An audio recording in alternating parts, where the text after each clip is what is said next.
It's week 12 of the NFL, and we're going to be doing a close look at the FanDuel slate of games. We're taking this week off from DraftKings, but we'll go back and take a look at how we did last week, which is we cashed easily, and get you ready for week 12. All coming up next.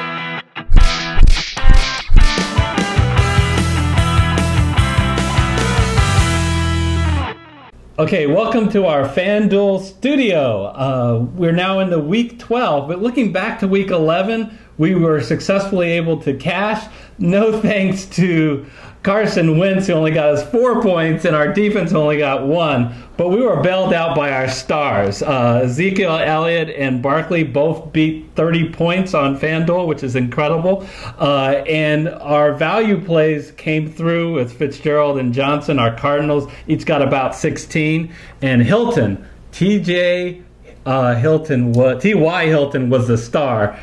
He got us 32 points. And that's what you got to do, Eric. You got to hit on your stars if you want to cash out in FanDuel or DraftKings. So let's see if we can do that again this week. Let's hope. So starting with quarterbacks, you can see on the screen we've got the top quarterbacks here. And you know there's a lot to like about a lot of these quarterbacks, Eric.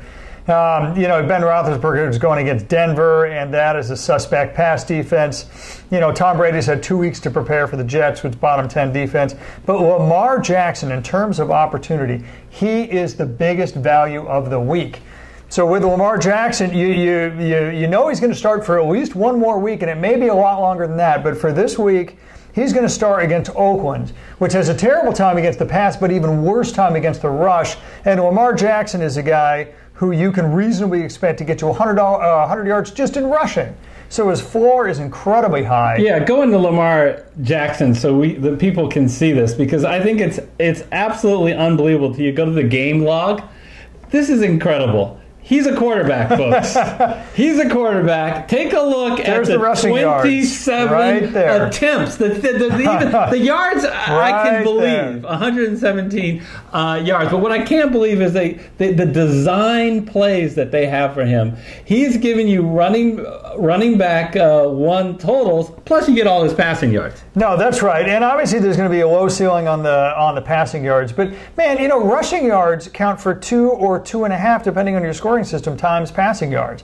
I mean, 100 yards rushing is equivalent to 250 yards passing in a lot of scoring. So it's an incredible value and incredibly high floor. And the key is he's got the dream matchup against Oakland, who gives up rushing yards like a sieve. Let's happily take advantage of that value. Yeah. So now going on to running backs, and again, there's a lot to like here, Eric. We've commented before on FanDuel, if you're going to pay up in running backs, because that's where the highest volatility is. So that's where you get the biggest bang for your buck. And Eric, talk about matchups. You got Melvin Gordon Jr. against the Arizona Cardinals. I'm going to go ahead and click on Melvin Gordon just so people can see how sweet that is. 29th against the rush. I'm circling it right here. Yeah. Big playability in Melvin Gordon and against one of the worst rush defenses in football. You can't ignore that. You got to pay up the dollars for it. Yeah. Think about game script. The Chargers are a very good team. Arizona may very well be the worst team in all of football. The Chargers will get ahead, and they will pile on with Melvin Gordon. Absolutely. So I'm going to scroll down here. There's a lot to like. James Conner, I think, is going to do very, very well against Denver, which is a very suspect pass defense. But I'm going to scroll down a little bit here and see if we can get to, in fact, in the interest of time. Looking for a bargain. We're going to look for the Baltimore quarterback, or Baltimore running back, Gus Edwards. Why do I like Gus Edwards? I like Gus Edwards. Take a look at what he did. He ran for 115 yards on 17 carries. Viewers, you got to bear one thing in mind. That was 2.5 quarters worth of work. Alex Collins got benched last week, and we don't know much about Alex Collins other than this. We have already heard Harbaugh say that it would be very difficult to bench Gus Edwards after the week he had last week. So, he's all but communicating Gus Edwards is going to be the starter for at least one more week. He was the bell cow running back, Eric. He not only got first, second, and third downs, he got the goal line carries in the second half. Alex Collins got 1 carry that entire second half, not because of injury, but because Gus Edwards has taken over his job. If you can be a bell cow, if you can be a bell cow back if you're quarterback. Yeah. but yes. And again, we're taking advantage of the fact that the Raiders are one of the worst rush defenses all of football. Only one team is worse. And game script. Again, I think Baltimore is going to get up. Baltimore's trying to get into the playoff, folks. And the Raiders are one of the worst teams. They're missing they're just missing a ton of key players on offense. So I think their offense is going to continually turn it back over to the Baltimore offense because they don't have Marshawn Lynch. They don't have Cooper. They're not going to have Nelson. They probably won't have Doug Martin. No, that's right. I mean, the game script's going to clearly say Baltimore gets ahead and runs all day long on Oakland. So that is a great game script for Gus Edwards. So wide receivers. Now, the good thing about guys like Lamar Jackson and Gus Edwards is we're saving some money. We're getting great values. So we can not only pay up with the extra with the other wide receivers, but we are with the other running back in Melvin Gordon. We can pay up with wide receivers. And Gary, I'm a drunken sailor again. I want to spend some money when it comes to wide receivers. So what can we get out of it? Well, we can get Odell Beckham Jr. Now, he and Antonio Brown are the same price, but you know what's the difference between the two of them this week? Matchup. Let's go to, let me circle right here, 26th versus the pass to go against the Philadelphia Eagles. So you got to assume, not only that, but here's something that I like, Eric, 12th against the rush. So you got to ask yourself, is this going to be a Saquon Barkley game or is this going to be an Odell Beckham Jr. game? Because it's typically not both. And the game script clearly says this is going to be an Odell Beckham Jr. game. Yeah, I really like that analysis. Pick. And that's a great pick in Beckham Jr. Now, another one which is a great value is Mike Evans. Now, why do I say great value? Because he is expensive. And San Francisco 16th against the pass. So their average against the pass. It's not so much the matchup as this. 2 words, Jameis Winston. Mike Evans loves Jameis Winston. He literally, on a per-game basis, has it's not even close. I mean, it's somewhere in the neighborhood of like 50% more fantasy points with Jameis Winston is with Ryan Fitzpatrick. He's been doing fantastic. You saw he got 2 touchdowns in the second half of the game when Winston took over versus none with Fitzpatrick. One of those was kind of a fluke touchdown, but he had so many more targets with Jameis Winston than Ryan Fitzpatrick. Winston, of course, is going to start the game. Finally, we're going to go down now. Another guy that literally has averaged 10 targets over the last 5 games, and yet he's somehow a terrific bargain at 6,300, and that's Larry Fitzgerald. Yeah. Go against him and look at the game log, and you can just see. Now, versus Oakland, that was a bad game script for Arizona because, they were running against Oakland. But before that, 10 against Kansas City, 12 against San Francisco, then 8. Last 4 games, he's averaged double-digit targets. We've talked about this in future videos. This directly lines up to when offensive coordinator Byron Leftwich has taken over, and he said he specifically wanted to get Fitzgerald more into the offense, and he has. So I'm looking for that to continue. And like you said, the game script is great. The Chargers will get ahead, and that will force the Arizona Cardinals to throw. Absolutely. So now we've got our wide receivers. I love Beckham Jr., Evans, and Fitzgerald, star-studded wide receivers to go with Gordon, Edwards, and Jackson. Now we move on, Eric, to tight ends. Yes. Now, we got to save some money, Eric. We got to save some money somewhere in tight end with the lowest volatility of any position, in football is a good place to save some money. But, Eric, there's a guy who's going to get tremendous opportunity, and his name is Cameron Brate. We're going to make our team great again. Make our team great again. Why? Because O.J. Howard is going to miss the game. Now, viewers, you have to check and make sure. So please check back on Saturday. Yeah. It is looking likely, as we film this on Monday, that O.J. Howard will miss at least one and quite possibly / probably more games than that. Yeah. But the thing you got to know about Tampa Bay is they are a top 5 team, and it might be even better than that.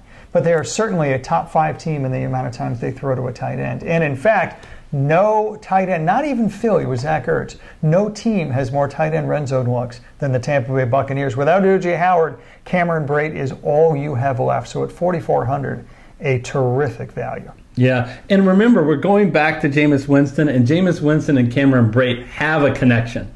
And I think if O.J. Howard doesn't play, this is probably my favorite pick on the board this week. A terrific value pick. So let's do flex last. Let's skip the defense now.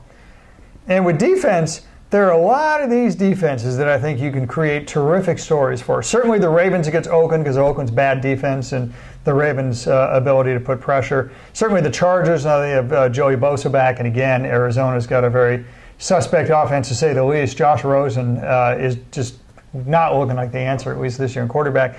But what I like to do is I like to go down to Pittsburgh Steelers.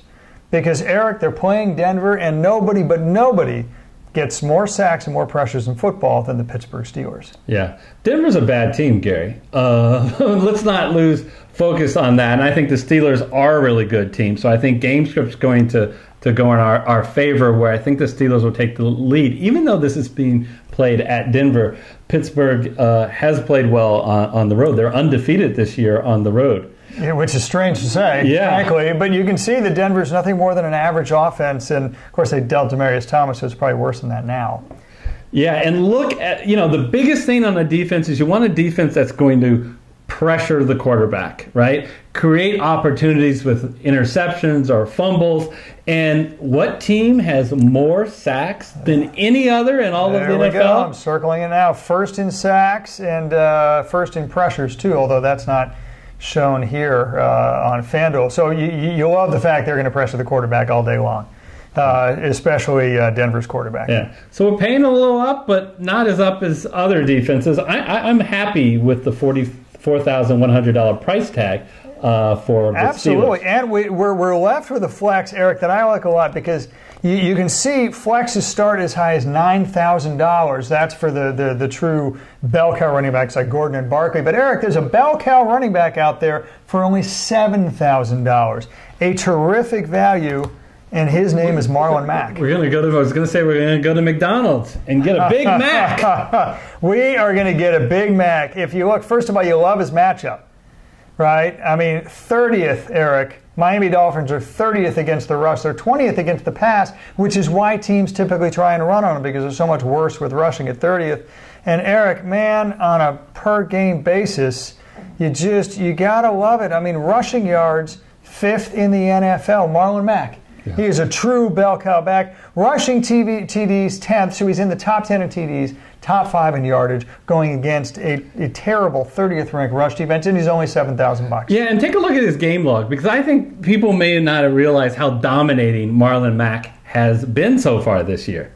Yeah, I mean, again, take a look at the game log, and you can see, he's got some passing yards too, but really, now versus Jacksonville, there's a little bit of game script and the fact that the defense is 4th rushing, but he got 61 yards.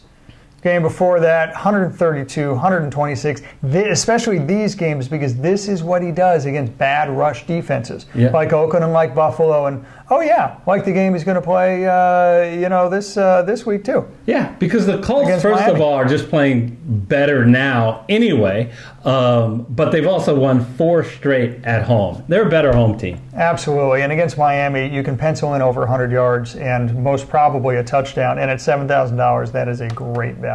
There's no place like home. So, Eric, I think we got our lineup. It's Lamar Jackson, Melvin Gordon Jr., Gus Edwards, wide receivers Beckham Jr., Evans, and Fitzgerald, star-studded, Cameron Brate, and one of the best value picks in all of FanDuel, Marlon Mack, and your Pittsburgh Steelers. And you know what? We still have $200 remaining if you want to tweak that lineup a little bit. All right. It's really hard to believe that we could put such a good team together. Inconceivable! All right, maybe not, but we're feeling good about it.